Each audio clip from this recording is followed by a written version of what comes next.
Salam hebat untuk mitra AI di seluruh Indonesia. Kembali lagi bersama Info Aibsat Channel. Nah, kisah inspiratif kali ini kita akan ngobrol-ngobrol bersama Bulan dari Surakarta. Pasti seru deh.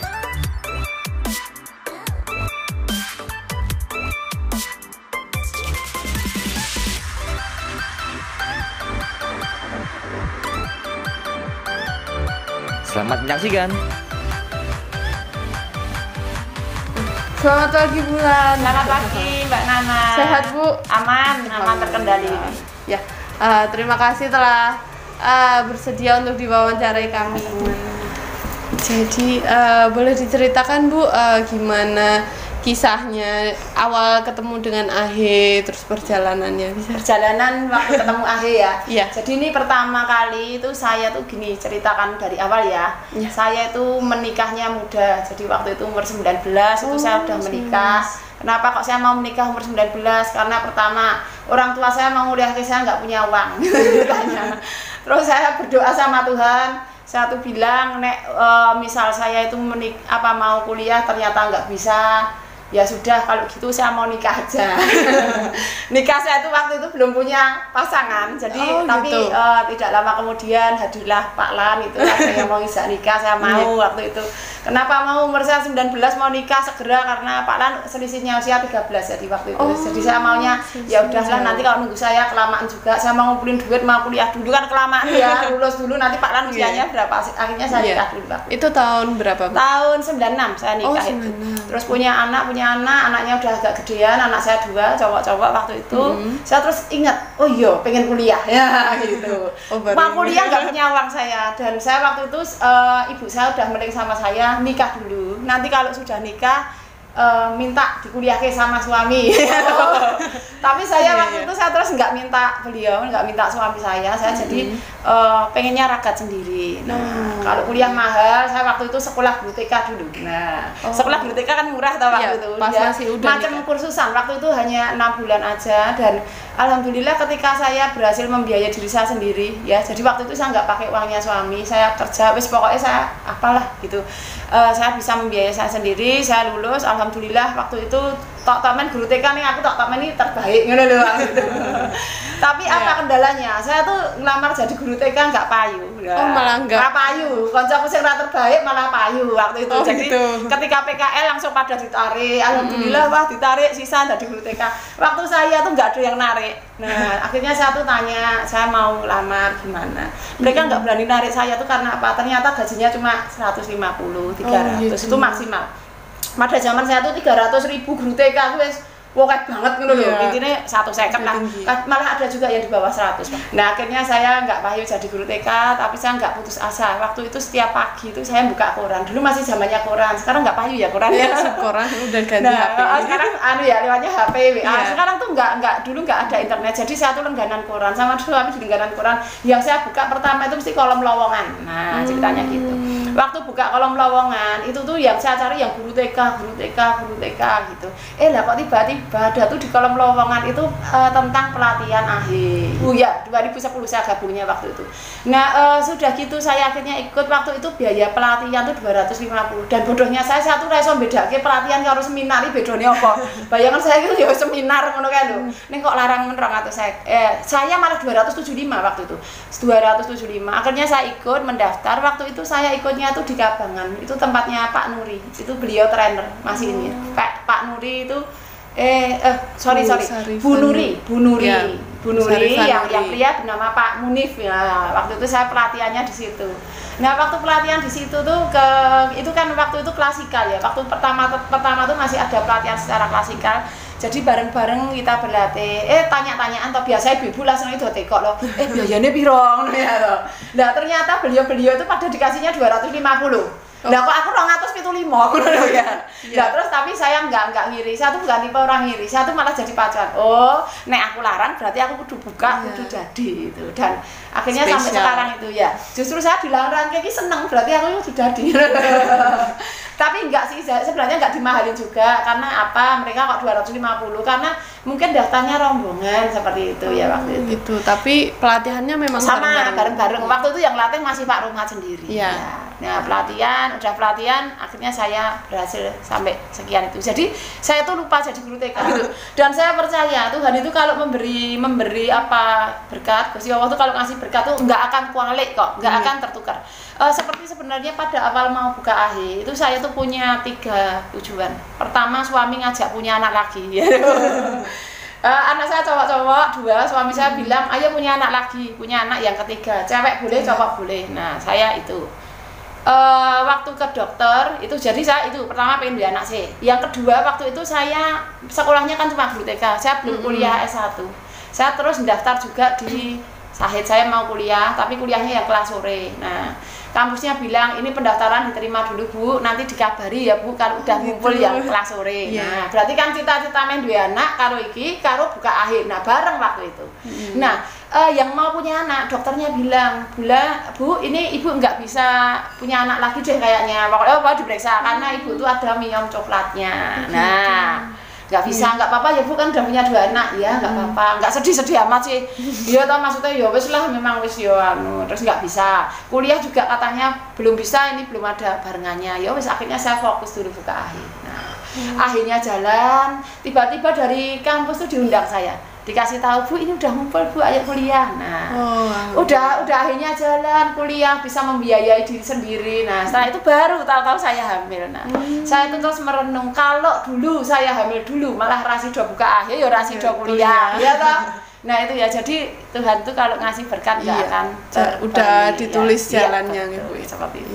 Iya. Jadi itu perjalanan saya sampai sekarang saya jadi trainer itu. Itu unit pertama di rumah ini di rumah sini. Pertama kali buka di sini dan itu masih nggak pede ya, karena orang tuh tanya tuh AHE itu apa, mungkin masih belum pada ngerti, belum familiar gitu, masih belum percaya. Terus murid-muridnya dari sekitar sini? Iya betul, muridnya dari sini. Yang pertama itu yang nganter eyangnya, waktu itu eyangnya juga ngeles ke cucunya tuh juga karena iseng-iseng ya. Ya wis jijal gitu, ya padha ora ngerti nek kuwi apa. Iya. Gitu. Tapi tahun pertama membuka unit AHE itu muridnya udah langsung banyak atau nunggu lama. Jadi saya buka itu tidak langsung laku, jadi nunggu beberapa bulan. Makanya saya kalau sekarang tuh baru ngelatih 2 minggu terus mitra anjur bulan kok belum payu sambun tuh. Lah wong aku berbulan-bulan yo lagi payu. Dan saya tuh udah menyusun strategi waktu itu. Engko nek nganti aku ki lho payu isin lho, dong payu ki yo isin lho ya. Udah pasang lho payu, nek nganti enek sing tengok muridmu pira ngono isin. Nah, itu saya udah menyiapkan jawaban, tapi ndelalah ya enggak ada yang tanya. Waktu saya belum laku tuh belum ada yang tanya gitu. Oh, dari Tapi ketika saya udah laku, udah dapat 1 murid, itu kemudian enggak lama langsung selisih berapa hari itu langsung murid-murid yang lain ikut datang gitu. Kebetulan ya, Bu. Iya. Terus sekarang kan Bulan udah jadi pelatih, udah muter-muter se-Indonesia. Boleh diceritain kenapa awalnya gimana bisa jadi pelatih gitu ya? Dulu AHE jalan, saya udah membuktikan bahwa AHE itu kok nyaman ya untuk ngajarin anak, itu kok ternyata nyaman. Akhirnya waktu itu trainer belum banyak ya waktu dulu pertama kali itu, jadi saya tuh bisa jadi trainer karena memang waktu itu belum banyak trainer, belum banyak ya. Itu tahun berapa? Tahun saya gabung AHE 2010, sekitar 2011-an lah. 2011 tuh saya ingat masih ngikutin Pak Rumat beberapa kali di suatu tempat ya. Mulai aktif mungkin awal 12 gitulah. Awal 12 itu saya mulai jadi trainer, tapi dulu itu jadi trainer belum serame sekarang ya. Dulu kan juga orang masih pada ragu. Gabung di AHE iki apa, bayar sakmono iki dihapusi trainernya pora, berarti pora gitu. Nah, kalau sekarang kita nggak usah ngiklan pun kita yang dikejar-kejar. Yang dicari. Yes, betul. Jadi bener dosen saya pernah berpesan kepada saya, suatu saat tuh kita yang mengejar uang, tapi suatu saat lagi kita tuh yang dikejar uang gitu loh, dari nari awak semplok pora gitu. Iya. Gitu. Berarti Bulan kuliahnya kuliah itu udah ya jadi pelatih atau ya belum. awal-awal ya, jadi berbareng-barengan itu, waktu itu beriring-iringan, jadi buka akhir, saya kuliah, bentar saya jadi pelatih gitu. Oh, alhamdulillah ya Bu ya. Punya anak cilik gitu, udah bayi, nah terus pas pelatihan anaknya kalau awal-awal pelatihan itu yang berlatih ke sini, jadi pelatihan tapi setelah itu kan kalau saya ke luar kota kan ada Pak Lan waktu itu. Juga sekarang pun, jadi saya sejak kecil itu anak-anak saya tinggal itu udah ada terbiasa, udah mandiri gitu. Iya. Kalau yang bayi pun dulu kan dekatnya dengan Pak Lan itu. Oh. Jadi nggak masalah, sampai sekarang nggak masalah. Jadi kalau saya jadi trainer backpacker nggak pulang berhari-hari itu anak saya biasa. Kalau saya ke Beteng tuh, jadi kalau di jalan hujan itu malah anak saya yang saya telepon tuh bilang, "Mas, nginep gue rasa mulai." gitu. Enak ya. Iya. Dolan-dolan ya. Tadi mbok kok ra mulai apa-apa ya enak banget itu ya. Bulan ini ya, kalau pelatihan sering motoran sendiri. Iya, betul. Paling jauh di mana, Bu? Saya motoran paling jauh ke Banyumas. Banyumas itu kalau dihitung tuh kalau di Google Map tuh 6 jam. 6 jam itu saya nggak berani bilang 6 jam, kenapa? Karena kan nanti mandek-mandek ya, berhenti gitu. Saya bilang ke mitra waktu itu saya ke Banyumas itu bisa sampai 7 jam nanti ya. 7 jam. Jadi berangkatnya terlalu pagi pun saya nggak berani. Jadi waktu itu memang saya berangkat sampai di sana sekitar pukul 12 siang. Nah, pukul 12 siang saya ngelatih. Nah, saya latih, beliau selesai sekitar jam 7-an. Nah, 7 malam jam maghrib selesai itu. Nah, itu sekitar jam 7-an lebih itu. Waktu itu saya selesai, itu saya nggak pulang ke Solo. Saya langsung ke Magelang.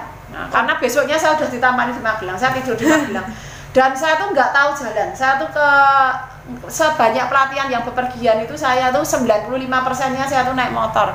Apalagi pandemi ini, kenapa kok saya ke Banyumas naik motor? Karena jadwal keretanya nggak bisa pas. Iya. Turunnya jam 1 malam. Kalau saya langsung dodoki rumah mitra yo aneh. Kalau saya nunggu di stasiunnya juga ora enek wong gitu. Jadi saya motoran, nah itu langsung ke Magelang. Dan oleh Mbak Google itu kalau saya pakai Google Map itu mesti saya tuh diambilkan jalan yang mengerikan gitu. Saya pasrah. Konangannya apa? Konangannya besok tuh yang saya latih tanya, "Bulan kemarin lewatnya mana?" "Oh, lewatnya sini. Ya ampun, Bulan padahal ada jalan yang lebih. Tapi saya tuh ya kalau jadi orang tuh nggak tahu kondisinya gimana malah nggak takut. Tapi ketika tahu sana tuh gini loh, jadi wedi toh. Makanya saya tuh ojo cerita. Nek bilang kono ki medeni ngene ojo cerita, stop ojo cerita, kok ndak ramah. Aneh nggak usah tahu aja sekalian gitu, kan malah enak ya. Iya. Berarti Bulan sampai tahun ini 10 tahun ya. Gabung di AHE ya, sejak 2010 ya, kurang lebih 10-an. 10 tahun. Mesti ada pengalaman yang paling berkesan sebagai mitra sama atau pelatih. Kalau sebagai misal kita sebagai mitra, sebagai buka AHE ya kurang lebih permasalahan buka AHE itu ya podo ya, orang tua yang begini, anak yang begini, kurang lebih sama lah, semuanya sama. Dan itu nanti setiap permasalahan itu nanti kita terbiasa kok. Wong masalahnya kurang lebih ya kayak ngono kuwi. Udah hafal ya, udah terbiasa. Bahkan kita tuh kalau untuk urusan dengan orang tua murid, gerak tubuhnya aja saya udah tahu. Orang tua cincin-cincin moro rene ketara, yang mau bayar yang mana, yang mau protes yang mana, yang mau ngasih oleh-oleh yang mana tuh udah tampak ya. Gitu. Jadi saya tuh kalau bilang ke mitra yang saya latih itu nanti tuh permasalahan tuh kurang lebih sama, dan kita itu nanti akan terbiasa, akan wes ahli gitu loh menyelesaikan ini, nanti kata-katanya seperti ini. Gitu.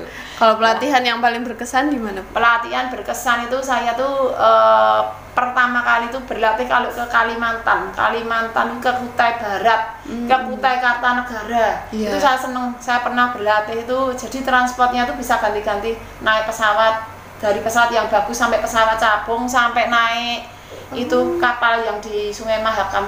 Saya tuh waktu paling seneng tuh di Sungai Mahakam, di situ kapalnya gede. Nah, kapalnya tuh tidak seindah yang kita bayangkan kapal pesiar ngono kuwi ora.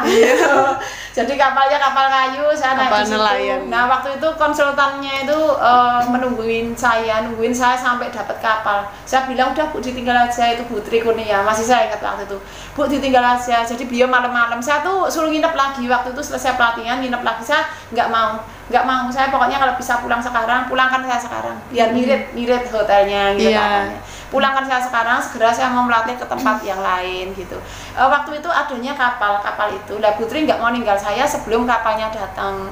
Waktu itu beliau terus masrah ke saya dipasrahkan ke itu siapa itu yang punya kapal. Ini intinya teman saya tolong gini-gini, nggak tahu ngomong apa pakai bahasanya saya gitu. Intinya dipasrahke gitu ya. Udah gitu terus Putri bising saya, Bulan saya kenapa kok saya tungguin. Jadi itu malam hampir hujan. Jadi saya kasihan jaraknya jauh ke rumah beliau. Pikir saya pulanglah dulu, nanti urusan kapal itu saya tuh biasa bisa masuk sendiri. Tapi beliau bising saya, kenapa Bulan saya tungguin? Karena kapal di sini itu bisa nggak datang. Kalau Bulan udah saya tinggal di sini nanti nggak datang. Makanya itu orang-orang tuh pada ditungguin keluarganya, kenapa kalau nggak datang mereka pulang gitu. Gitu. Udah sampai di situ dipasrahkan, dan yang dipasrah itu benar-benar bertanggung jawab. Waktu itu saya di atas itu tidurnya tuh jejer-jejer, jadi itu seperti papan jejer-jejer, ada alas kasurnya, ada kasur ala kadarnya itu. Nah kalau ada semutnya ya udah terserah dipikir sendiri gitu ya. Nah waktu itu yang saya pasrah itu gandeng Gemati sama saya. Gemati itu sangat memperhatikan. Nah itu seorang anak yang itu datang ke saya bilang, ibu ini udah mau sampai, nanti ibu datangnya. Antara saya paham dan enggak, intinya oh iya gitu. Akhirnya saya turun itu saya menunggu, saya pikir udah mau sampai, ternyata sampainya tuh selisih itu sekitar 3 jaman waktu itu. Tiba saya nunggu di bawah, saya meninggalkan kasur saya tadi, meninggalkan teman-teman yang sudah terlanjur ngajak ngobrol saya. Di bawah itu banyak orang, tapi di situ tuh campur sama bebek, Saya sambil dekep koper saya itu kapan, sampainya kapan saya nggak ngerti itu. Tapi itu sangat berkesan sekali. Jadi saya tuh sangat bangga, dan di situ tuh tanpa airnya Sungai Mahakam. Saya senangnya kenapa? Dulu saya sekolah tuh IPS saya goblok saya gitu. Setiap IPS peta buta, ditanya mana itu ibu kota apa, saya tuh nggak ngerti. Tenang, SD saya, kalau teman-teman SD saya tahu nilai saya kalau nilai IPS. Sekarang ada ya IPS, masih ada bahasa IPS. IPS itu saya masih ada 4, 5. Sekarang saya tuh ngerti, oke nih kita Kutai Kartanegara, oh sini tuh toh Kutai yang disebut mana, ini toh Sungai Mahakam. Saya senangnya gitu. Nah itu yang sangat berkesan. Banyak yang saya dulu IPS geografi saya nggak tahu, sekarang saya tahu banyak tempat dengan menjelajah langsung ya betul gitu. Iya. Terus kalau mitra yang paling apa ya, paling berkesan mitra yang berkesan itu juga yang dari Kalimantan tadi. Jadi nggak kenal sama saya, jadi pertama kali saya dapat mitra paling jauh Kalimantan itu nggak lewat konsultan. Kalau biasanya kan konsultan, kalau konsultan yang memberikan ke saya kan konsultannya jaminannya ya ibaratnya ya. Jadi mitra itu kan udah kenal konsultan duluan, jadi percaya ya sama saya. Nah pertama kali dapat mitra itu dari Kutai Kartanegara. Itu saya nggak kenal beliau. Nah waktu nggak kenal itu dia udah namanya Mbak Wina. Kalau Mbak Wina masih ya Mbak Wina. Nah Mbak Wina itu ngasih saya ingin berlatih dengan saya waktu itu sebelum saat mau pelatihan itu saya udah bilang nanti DP-nya 20% dulu aja. Kalau untuk pelunasan nanti pas di sana aja nggak apa-apa, kan kita nyadarin sama jauhnya ya. Apalagi dia udah menguruskan nanti kena itu biayanya, mendatangkan saya, memulangkan saya itu kan kena biaya juga. Saya pikirnya besok aja nggak apa-apa. Tapi nggak, ternyata sama beliau ini saya dilunasin semua. Bulan udah beres semua ya Bulan. Ini transportnya, ini nanti kan waktu itu akhirnya patungan. Pertama kali beliau malah nggak akan patungan pun nggak apa-apa. Maksudnya mau mendatangkan saya. Cuma saya kasihan waktu itu nanti biayanya banyak. Saya mintakan ke Putri Kurnia. Putri Kurnia itu juga dari Kalimantan Timur waktu itu. Saya nggak kenal waktu itu. Saya cuma menyapa, ibu tolong apakah ada barengan, siapa tahu mau berkenan dengan saya. Akhirnya barengan. Cuma dari Mbak Wina itu langsung saya dilunasi. Saya bilang, loh kok udah percaya banget gitu. Padahal sama sekali nggak kenal. Nah waktu saya sampai di sana itu saya tanya, Dek lah jenengan nggak takut tadi kok dilunasi itu? Kalau saya percaya Bulan, cuma sama keluarga juga sempat digodain. Nanti kalau udah dilunasin trainernya nggak datang, rasain dulu. Jadi di akhir itu sebagian besar tuh apa? Karena modal percaya gitu aja ya toh. Gitu. Sangat berkesan sekali waktu itu. Jaraknya jauh, udah beliin tiket. Kalau saya sampai Manggar nggak datang gimana ya? Gitu ya. Untung dikasih kepercayaan ya Bu. Jadi saya sangat berterima kasih sekali kepada teman-teman ya yang sudah sangat mempercayai saya ya. Udah dibayar, kalau temnya nggak nongol gimana gitu ya. Oke. Yang terakhir ya Bu ya. Ada nggak pesan untuk mitra? Pesan untuk mitra, mitra silahkan yang saya latih ya. Jadi ya teman-teman, sekarang itu itu ada banyak ya. Kalau dulu yang awal-awal seneng ya, tapi akhir-akhir ini banyak yang merasa cemas. Jadi pesan saya satu, pertama, jangan cemas ya. Cemas itu kenapa? Banyak yang merasa bulan kok deket saya ada akhirnya, kok gini, kok gitu. Nah, jangan cemas. Kenapa kok cemas ini sampai tak catat gitu? Pesanku apa? Nah, jangan cemas. Kenapa gini? Karena ketika banyak teman itu justru kita nanti akan itu semakin dikenal ya. Kita tuh pakai filosofinya nyebut sewu ini nyebut merek Indomaret dan Alfamart. Kalau kita nggak tahu Indomaret dan Alfamart itu dikiranya saingan ya, tapi ternyata enggak. Ternyata Indomaret kenapa kalau buka dekat Alfamart? Karena mereka tuh baik. Indomaret berpikir itu Alfamart udah buka duluan. Nanti kalau Alfamart sampai laris banget, yang bantu siapa? Nah, jadi Indomaret buka. Itu tujuannya kalau Alfamart tak sampai meludak biar masuk Indomaret. Lah sebaiknya Indomaret membludak biar masuk Alfamart. Nah, jadi kita jangan cemas. Jadi ketika di sekitar kita ada AHE itu kita berpikirlah sedemikian itu gitu ya. Itu yang pertama. Terus yang kedua, biar nggak cemas kenapa? Jadilah diri sendiri ya. Jadi kita nggak usah sibuk mengikuti standar orang lain. Akhirnya sana kok begini, akhirku kok begini, nggak apa-apa. Kita sesuai dengan diri kita sendiri aja. Jadi saya udah buka sekian tahun, saya kalau melihat kiri kanan kok ada yang lebih bagus juga dari saya. Ya, tapi saya tuh pede wis, saya nyamannya seperti ini. Yang penting saya udah sesuai aturan, ya, udah sesuai dengan derajatnya pusat gimana. Nggak usah kepengen yang lain. Biarpun saya trainer, itu murid saya tuh nggak terus banyak sekali, nggak. Mitra yang saya latih bisa jadi muridnya malah lebih banyak dari saya. Gitu. Cuma kalau kita mikirnya saingan terus gitu nanti kita lelah. Jadi sesuaikan dengan standar diri kita sendiri ya. Jadi nanti itu pertama memang kita pertama itu cari uang ya. Jadi kita jangan malu nyebut cari uang nambah penghasilan, itu jangan perkewo ya toh. Kita tuh nambah penghasilan. Ketika penghasilan kita udah bertambah, itu ada suatu masa yang itu tadi saya ceritakan. Ketika bukan kita yang mengejar uang tapi uang yang mengejar kita. Nah, di situ itu nanti kita hanya mengambil yang sesuai dengan standar kita. Oh, aku mampunya tuh di sini gitu. Seperti jodoh lah. Cara gampangnya kok jodoh. Jodoh itu gini, oh yang naksir kita ada yang kaya, lebih kaya, lebih kaya, lebih kaya. Nah, kita tuh mau yang ngambil di mana gitu. Kalau saya ngambil yang terkaya di sini, itu tuh apa saya mampu gitu loh ya. Nah, jodoh juga gitu, cinta juga gitu. Apa itu maksud saya dalam hal penghasilan juga seperti itu. Jadi nggak usah ngireni akhirnya temen. Jadi kita mampunya murid 100 ya 100, mampu 200 ya 200. Itu kalau udah sesuai standar kita tuh kita enak. Itu ya yang pertama jangan cemas, kedua jadi diri sendiri. Yang kedua itu kita tadi saya cerita hidup ini sebenarnya kalau dikerucutkan itu adalah tentang setiap masalah itu tentang cinta dan uang. Iya toh. Jadi kalau kita tuh udah jadi owner AHE itu biasanya nanti kita tuh uang tuh udah dapat gitu loh. Nyuwun sewu yang saat ini masih punya hutang, nanti kalau gabung AHE nanti hutangnya jadi lunas. Amin. Ya. Terus nanti kalau yang udah nggak punya utang itu nanti biasanya nanti terus jadi bisa beli sesuatu, mungkin bisa nguliah ke anak ya dengan lancar. Intinya nanti harta bisa bertambah. Biasa kita pakainya sepeda ontel, nanti bisa dapat motor. Rakit bekasik ngono ya. Setelah itu bisa dapat motor baru, nanti bertambah lah saya yakin. Karena saya menganalisa itu udah 10 tahun ini saya lihat gitu. Nah, ketika uang bertambah itu nyuwun sewu sifat kita jangan berubah. Iya. Jangan malah cemas gitu ya. Karena ketika penghasilan bertambah, duit bertambah, biasanya orang cemas terus takut kesaing, takut kena kiri kanan, kenapa bagaimana.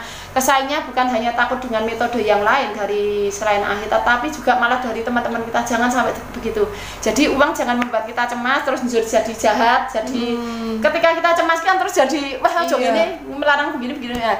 Jangan sampai sedemikian, tapi justru ketika kita punya tambahan penghasilan, punya uang itu justru kita gunakan untuk meraih cinta. Iya, ya. Justru kita bikin gimana caranya yang tetangga kita dulu kita tidak baik ya jadi makin baik, yang nyinyir juga makin percaya, keluarga yang meragukan juga sekarang jadi bangga. Juga tadi terhadap orang yang kita anggap bersaing. Nyuwun sewu kita di sini tuh bukan zamannya kompetisi ya. Jangan menganggap orang tuh sebagai kompetisi atau saingan kita.